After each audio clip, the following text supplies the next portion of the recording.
Oh yeah! Everyday food trial.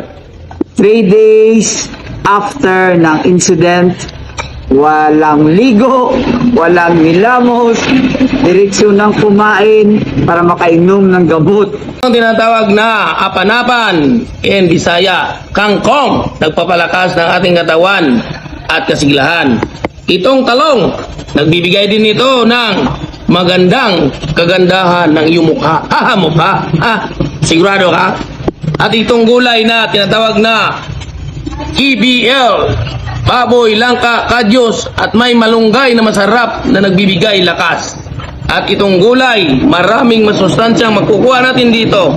Ito rin ay nagbibigay ng kalakasan at magbibigay ng kagalingan ng kanyang sugat dahil sa natamo yung aksidente noong nakarang mga araw. At ito, kunti-kunti na lang kanin niya.